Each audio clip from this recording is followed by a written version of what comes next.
Hi, my name's wrapup and today I'm going to run through the electronic starting system, commonly known as Tess. We'll run through the main components of the system and show how they are set up to enable new starters to set up and those who need a reminder. The first thing we're going to start off with is the control unit.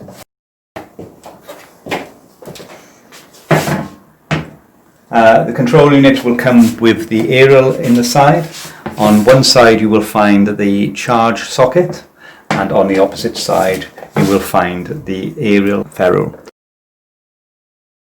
So slowly but carefully put it onto the brass ferrule and set up as such. The other things you will find is the start actuator socket. You will also find the photo finish lead socket and the SIS socket. So we'll set up the start actuator and the photo finish lead at this stage.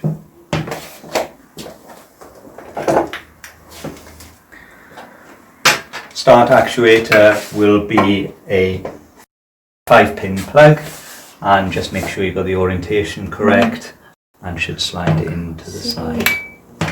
Okay. The photo finish lead will go to the photo finish sender, and it will be a yellow plug which fits into the yellow socket, which is a 3-pin plug into a 3-pin socket. Again, make sure the rotation right is correct.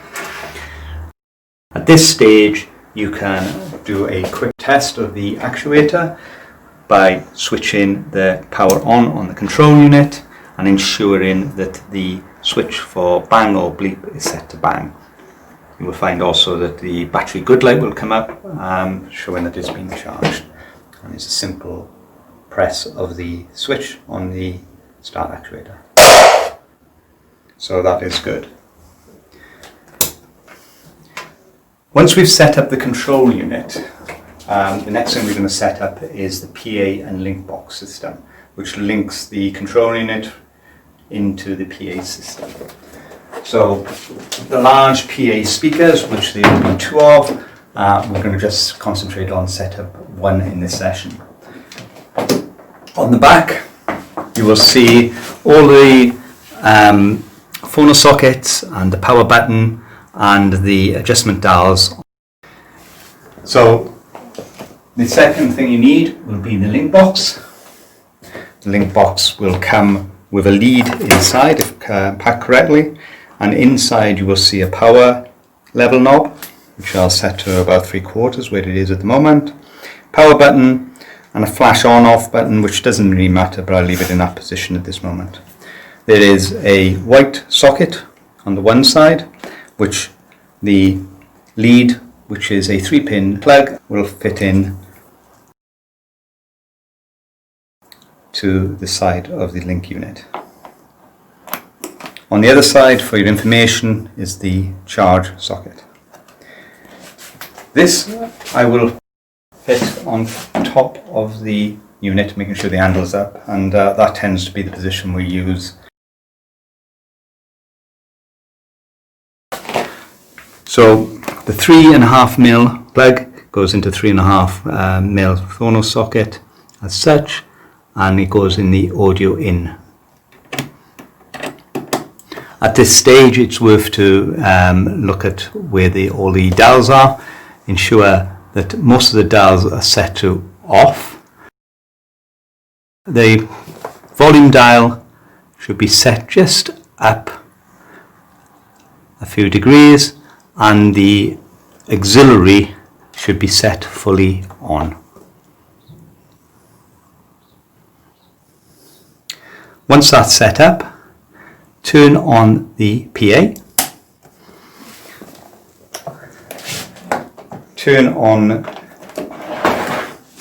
the power to the link unit, and turn on the control unit, and then you can test the PA speaker. At this stage it is worth also checking the 3 actuators. I will check one at the moment. The recall actuators are the green actuators, which you'll find in the wire box, and they're simply, by pressing the button, you have the recall. Once you've done that for all three and you're content, switch off the units, so that is set up as such. The next thing we will look at is setting up the microphones. You will find in the silver box transmitter and two receivers, a receiver for each of the PAs. So simple to set up. We'll set up a receiver first. So the receiver will have the volume button on there, and on the side you'll have the on-off button. For the receiver, in the top pouch you should find a cable which will have a 3.5mm phono plug and a larger phono plug. The 3.5mm phono plug goes into the top of the receiver as such. This we tend to tie off on the handle, so it's out of the way.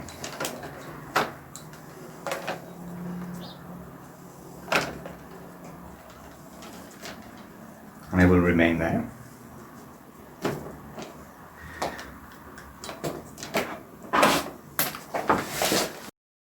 The large phono will then fit into mic 1, and that's complete.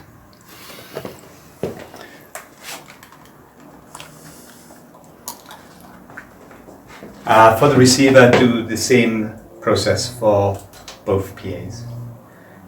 The transmitter, which will remain with the microphone, and the starter tend to fit around the neck.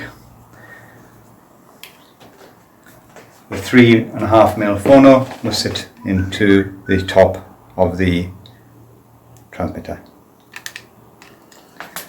Right, at the next stage we want to test that this works. I recommend the test you perform when you switch on the transmitter. You're at least 15 meters away, as you will get significant feedback off the PA system. So for this, first of all, I will turn on the receiver. I will turn on the PA. Now I will walk away to actually try. 1, 2, 3, testing.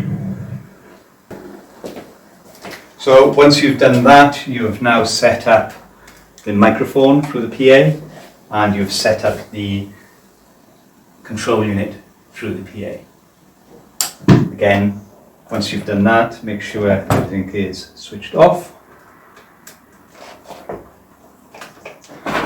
And there is your PA, microphone and control unit set up. The last thing we're going to look at is the Timekeeper speaker. This is slightly different from the other PA speakers. It's its own unit and it has a strobe on the top. And within the package there is a stand which you can set it up if necessary. This will sit down in front of the Timekeepers near the start-finish line. Very, very simple. The switch is on the side. Switch to 3/4. And again, to test, move over to the control unit, switch on the control unit, and with the start actuator, test the unit. And you will see a strobe and a noise will come from the speaker.